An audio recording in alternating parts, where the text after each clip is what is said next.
श्री स्वामी समर्थ. स्वामी कृपेने तुमच्या सर्व इच्छा मनोकामना पूर्ण हो. तर उद्या संकष्टी चतुर्थी आहे. या संकष्टी चतुर्थीच्या दिवशी जर आपण काही उपाय केले तर ते उपाय खूप प्रभावी ठरत असतात. मग जर तुम्हाला तुमच्या मुलांच्या प्रगतीसाठी काही उपाय करायचे असतील तर तुम्ही या दिवशी आवर्जून करावे. तसेच जर घरात कोणी आजारी असेल किंवा घरामध्ये सारखे भांडणे क्लेश होत असतील तर तुम्ही या दिवशी हे उपाय आवर्जून करावे, ज्यामुळे घरामधील जी काही बाधा आहे ती देखील दूर होईल व घरामध्ये सकारात्मक ऊर्जा संचारेल. तुमच्या मुलांची प्रगती देखील होईल. हिंदू धर्मात बुद्धी आणि ज्ञानाची देवता असलेल्या भगवान गणपतीला विशेष महत्त्व आहे. गणपतीला देवतांमध्ये प्रथम पूजनीय देवाचा दर्जा आहे. गणेश पूजनासाठी विनायक चतुर्थी किंवा संकष्टी चतुर्थी तिथी अतिशय शुभ मानली जाते. दर महिन्याला 2 चतुर्थींचे व्रत केले जातात. एक म्हणजे विनायक चतुर्थी तर दुसरी म्हणजे संकष्टी चतुर्थी. आश्विन महिन्यातील कृष्ण पक्षातील चतुर्थी तिथीला संकष्टी चतुर्थी आहे. ही चतुर्थी फार महत्त्वाची आहे. त्यानुसार जाणून घेऊया संकष्टी चतुर्थीचा शुभ मुहूर्त काय आहे, तसेच या दिवशी उपाय कोणत्या वेळेस करायचे. पंचांगानुसार चतुर्थी तिथी 31 ऑक्टोबरला रात्री 9:31 सुरू होईल तर दुसऱ्या दिवशी म्हणजेच 1 नोव्हेंबरला रात्री 9:17 समाप्त होईल. हिंदू धर्मात उदय तिथीला महत्त्व असल्याने उदय तिथीनुसार संकष्टी चतुर्थीचे व्रत 1 नोव्हेंबरच रोजी केले जाईल. संकष्टी चतुर्थीला गणेश पूजनासाठीचा शुभ मुहूर्त सकाळी 7:40 ते 9:31 आहे. ही वेळ अतिशय शुभ आहे.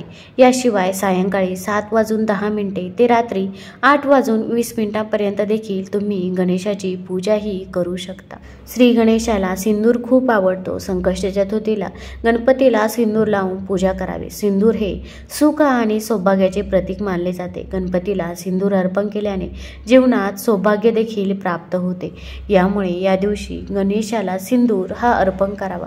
मग तुम्ही जर मंदिरात पूजा करणार असाल तर मंदिरात देखील तुम्ही सिंदूर अर्पण केला तरी पण चालेल, किंवा तुम्ही जर घरीच पूजा करणार असाल तर घरीच गणपती बाप्पाला सिंदूर हा अर्पण करावा.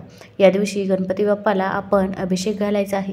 अभिषेक घालताना ओम गण गणपतये नमः, ओम गण गणपतये नमः या मंत्राचा देखील जप करायचा आहे. या दिवशी आपल्याला गणपती बाप्पाची जेवढी सेवा होईल तेवढी सेवा आपण करावी, कारण की आपण जेव्हा सेवा करत असतो तेव्हा त्याचे फळ हे आपल्याला मिळत असते.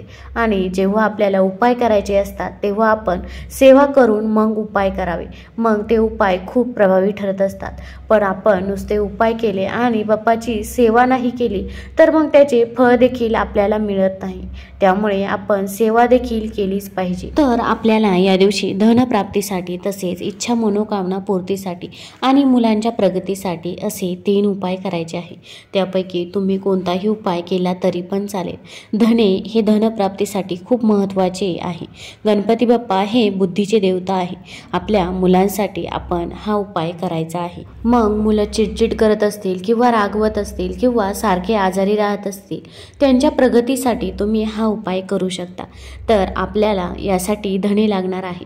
तर तुम्ही धने घ्यायचे आहे. मग तुम्ही अगदी 10-12 धणे घेतले तरी पण चालेल. फक्त धणे कुठेही तुटलेले फुटलेले नसावे, म्हणजे अर्धे धणे घ्यायचे नाही. आपल्याला पूर्ण धणे घ्यायचे आहे.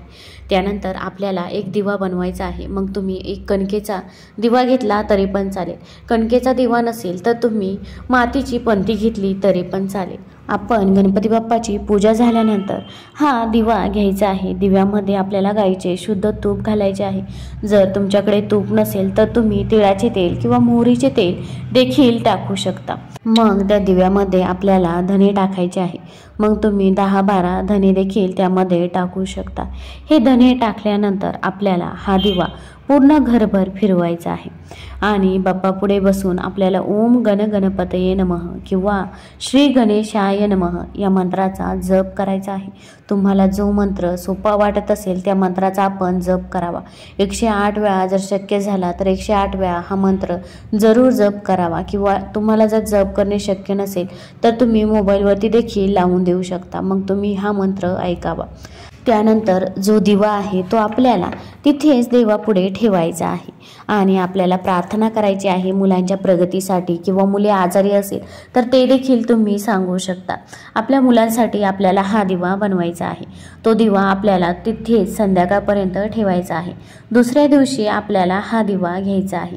मग तुम्ही एखाद्या निर्माल्यामध्ये देखील हा दिवा टाकू शकता, किंवा एखाद्या झाडाखाली मातीमध्ये देखील हा दिवा तुम्ही पुरून टाकू शकता.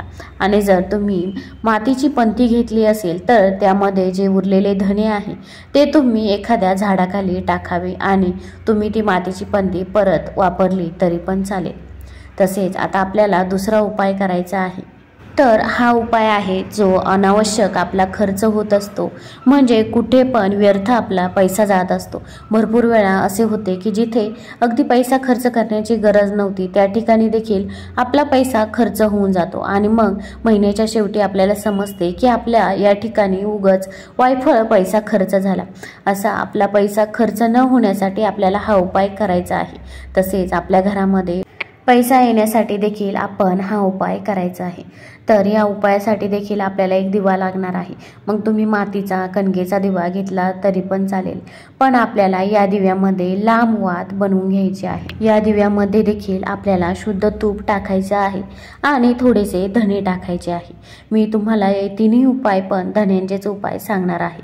त्यानंतर आपण हा दिवा आपल्याला तुळशीसमोर ठेवायचा आहे. आपण हा उपाय सायंकाळी करायचा आहे.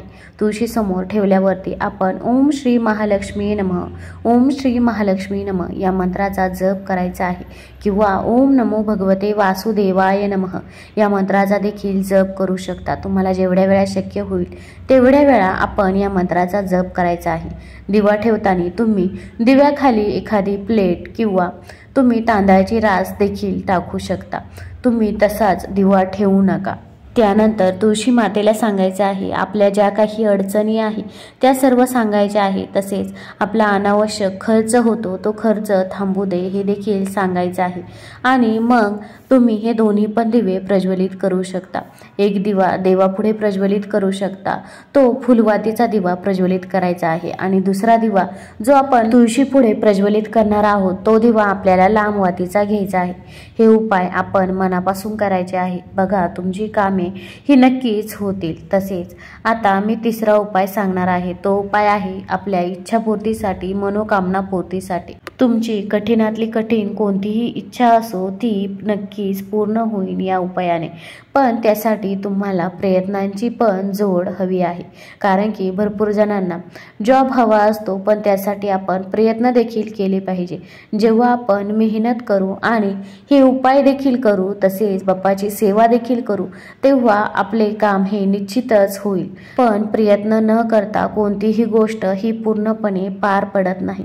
त्यासाठी आपल्याला प्रयत्नांची जोड ही हवीच असते.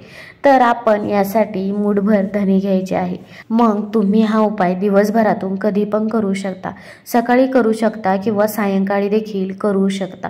पण हा उपाय करताना आपण अगोदर देवाची पूजा करून घ्यायची आहे. त्यानंतर आपण हा उपाय करायचा आहे. मग तुम्ही हे तिन्ही पण उपाय सोबत केले तरी पण चालेल. मग आपण मूठभर धणे घ्यायचे आहे. ते देखील कुठेही तुटलेले फुटलेले नसावे असे धणे आपल्याला घ्यायचे आहे. धणे घेतल्यानंतर आपल्याला देवघरामध्ये अशा वेळी दिवा प्रज्वलित केलेला असावा आणि एक अगरबत्ती देखील लावलेली असावी. मग आपल्याला हे धणे उजव्या हातामध्ये घ्यायचे आहे आणि आपल्याला जी काही इच्छा आहे आपल्या मनामध्ये ती इच्छा बोलून दाखवायची आहे. मग अगदी तुमची इच्छा तुमच्या बाबत असेल किंवा तुमच्या मुलांच्या बाबत असेल, पतीच्या बाबत असेल, तर ती इच्छा आपण गणपती बाप्पांना सांगायची आहे. आणि त्यानंतर आपण श्री गणेशाय नमः किंवा ओम गण गणपतये नमः या मंत्राचा जप करायचा आहे. तुम्हाला जर गणपती अथर्वशीष पठण करणे शक्य असेल तर गणपती अथर्वशीष या दिवशी आवर्जून पठण करावे, किंवा तुम्हाला पठण करणे शक्य नसेल तर तुम्ही ऐकावे तरी. त्यानंतर आपल्याला हे धणे तिथेच देवापुढे एका वाटीमध्ये ठेवायचे आहे. नंतर तुम्ही दुसऱ्या दिवशी हे धणे एखाद्या शेतामध्ये टाकायचे आहे। मग तुमचं शेत असेल तर तुमच्या शेतामध्ये देखील टाकू शकता आणि शेतामध्ये टाकणे शक्य नसेल तर घरातीलच एखाद्या कुंडीमध्ये आपल्याला हे धणे टाकायचे आहे, ज्यामुळे आपली इच्छा मनोकामना ही लवकरात लवकर पूर्ण होईल। तुम्हाला हा व्हिडिओ आवडला असेल तर चॅनलला लाईक करा आणि सबस्क्राईब देखील करा। कमेंटमध्ये श्री स्वामी समर्थ किंवा गणपती बाप्पा मोरया लिहायला विसरू नका। धन्यवाद।